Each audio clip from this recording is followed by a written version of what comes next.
What's up, guys, and welcome back to my reading journey. I hope you're all doing fine.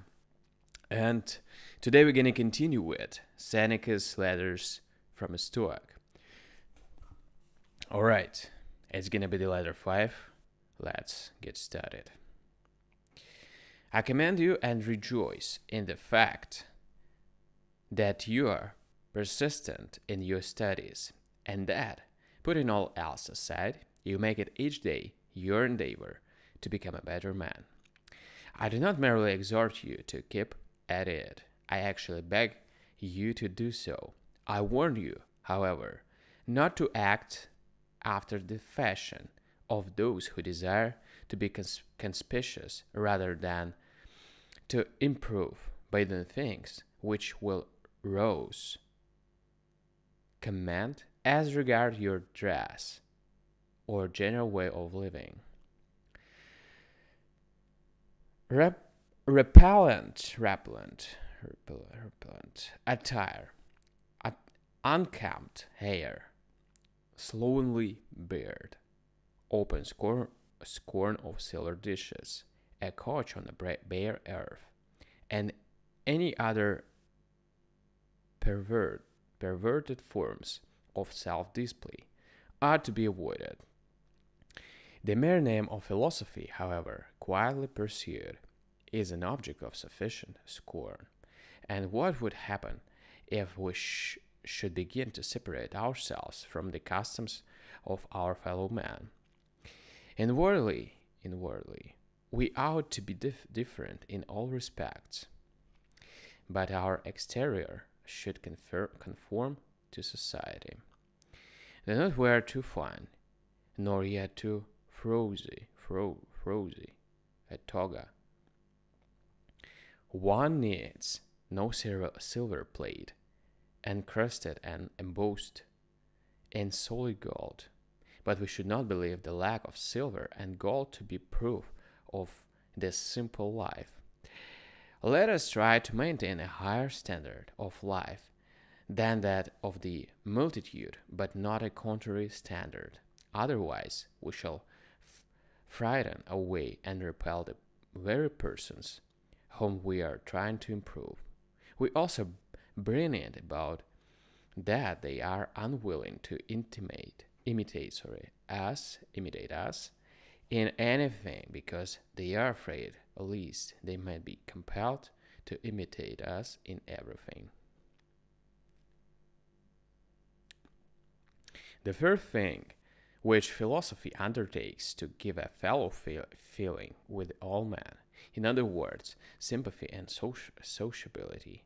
We part company with our promise if we are unlike other men.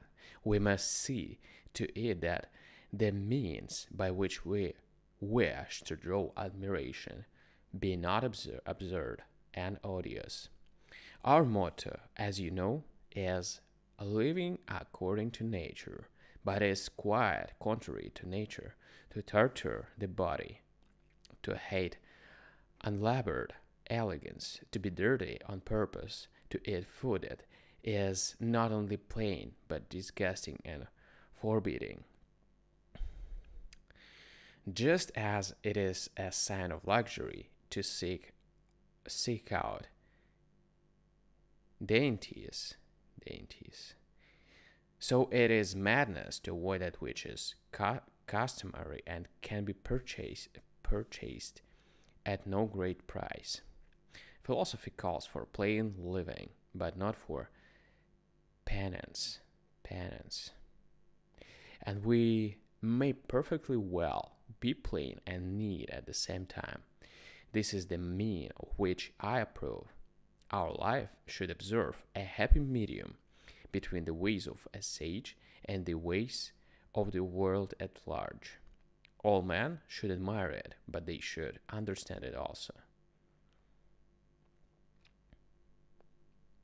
Well then, shall we act like other men? Shall there be no distinction between ourselves and the world? Yes, a very great one.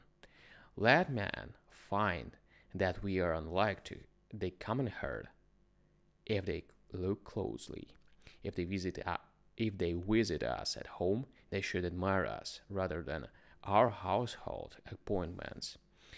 He is a great man who uses earth, earthenware dishes as if they were silver.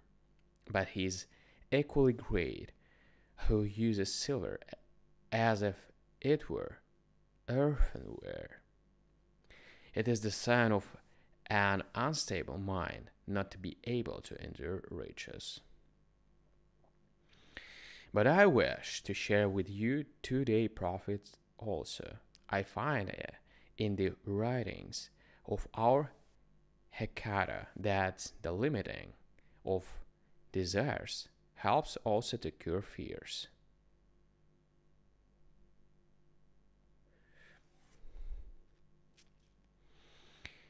Cease to hope, he says, and you will cease to fear. But how? You will reply, can things so different go side by side? In this way, my dear Lucius, though they do seem at variance, yet they are really united, just as the same chain fastens the prisoner and the soldier who guards him. So hope and fear, dissimilar as they are, keep step together. Fear follows hope. I'm not surprised that they proceed in this way. Each lie belongs to a mind that is in suspense, a mind that is fretted by looking forward to the future. But the chief cause of both these ills is that we do not adapt ourselves to the present, but send our thoughts as long way ahead. And so foresight, the noblest blessing of the human race, becomes perverted. Beasts avoid dangers which they see, and when they have escaped them, are free from care. But we men torment ourselves over that which is to come as well as over that which is past. Many of our blessings bring pain to us, for memory recalls the tortures of fear, while foresight anticipates them. The present alone can make no man wretched. Farewell.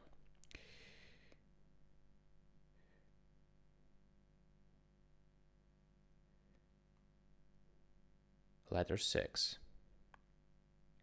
I feel, my dear Lucius, that I am being not only reformed but transformed.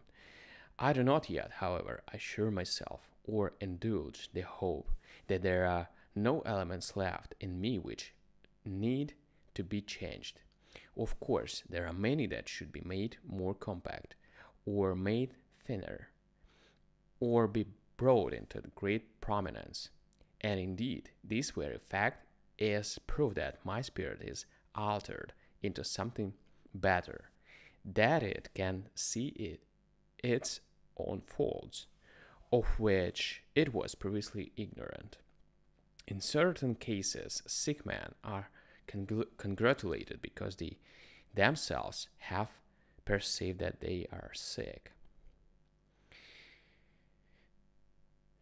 I therefore wish to impart to you this sudden change in myself. I should then begin to place a surer trust in our friendship, the true friendship, which hope and fear and self-interest cannot sever. The friendship in which and for the sake of which men meet death. I can show you many who have lacked not a friend, but a friendship. These, however, cannot possibly happen when souls are drawn together by identical inclinations into an alliance of honorable desires. And why can it not happen?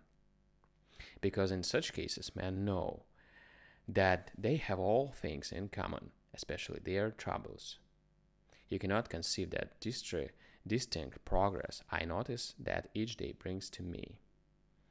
And when you say, "Give me also a share in these gifts, which you have found so helpful," I reply that I am anxious to heap all these privileges upon you, and that I am glad to learn in order that I may teach. Nothing will ever please me, no matter how excellent or beneficial, if I must retain the knowledge of it to myself. And if the wisdom were given me under the express condition that it must be kept hidden and not uttered, I should refuse it. No good thing is pleasant to possess without friends to share it. I shall therefore send you the actual books, and in order that you may not waste time in searching here and there for profitable topics, I shall mark certain passages, so that you can turn at once to those which I approve and admire. Of course, however, the living voice and the intimacy of a common life will help you more than the written word. You must go to this scene of action first, because men put more faith in their eyes than in their ears, and second, because the way is long, if one follows percents, but short and helpful, if one follows patterns. Cleanthes could not have been the express image of Seneca if he had merely heard his lectures. He shared in his life, so into his hidden purposes, and watched him to see whether he lived according to his own rules. Plato, Aristotle, and the whole throng of sages who were destined to go each his different way, derived more benefit from the character than from the words of Socrates. It was not the classroom of Epicurus, but living together under the same roof, that made great men of Metrodorus, Hermarchus,